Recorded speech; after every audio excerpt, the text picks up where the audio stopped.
প্রধান উপদেষ্টার press wing আজ এক সংবাদ সম্মেলন করেছে। সেখানে তারা উল্লেখ করেছে সংখ্যালঘুদের টার্গেট করে সহিংসতার ঘটনায় 88 মামলা 70 জন গ্রেপ্তার করা হয়েছে। দেশে গত 5 আগস্ট থেকে 22 অক্টোবর পর্যন্ত সংখ্যালঘুদের টার্গেট করে সহিংসতার ঘটনায় 88 মামলায় 70 জন গ্রেপ্তার হয়েছেন। এরপরের ঘটনাগুলোর বিষয়ে মামলা হয়েছে, সেই তালিকাও পুলিশ করেছে। এ কারণে মামলা ও গ্রেপ্তারের সংখ্যা আরও বাড়বে।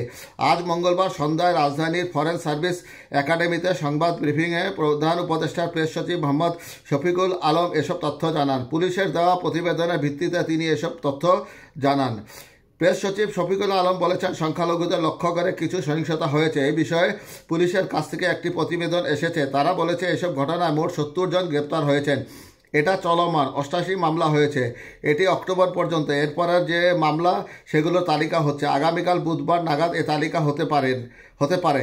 সেটির উপর একটি বিস্তারিত সংবাদ বিজ্ঞপ্তি দেওয়া হবে। গ্রেপ্তারের সংখ্যা আরও বাড়বে। মামলার সংখ্যাও দু একটা বাড়তে পারে। কারণ সুনামগঞ্জে একটি ঘটনা ঘটেছে, কিন্তু কিছু জায়গায় চট্টগ্রাম, ঢাকার তুরাগ ও নরসিংদীতে ঘটনা ঘটেছে। সেগুলোর প্রতিটি তথ্য সাংবাদিকদের দেওয়া হবে।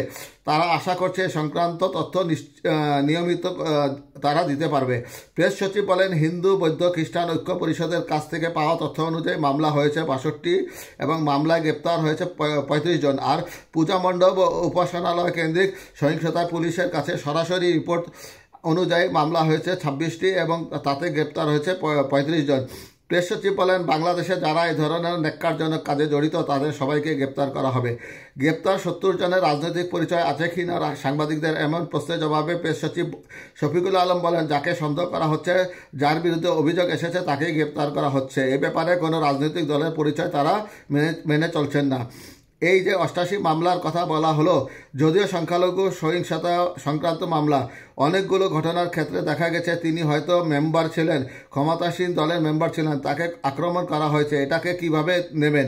কিন্তু যেহেতু সহিংসতা হয়েছে, অপরাধ হয়েছে, এগুলোকে গুরুত্ব সহকারে নেওয়া হচ্ছে। পুরো বিষয়গুলি তদন্তের অংশ হিসেবে উল্লেখ করা হয়েছে।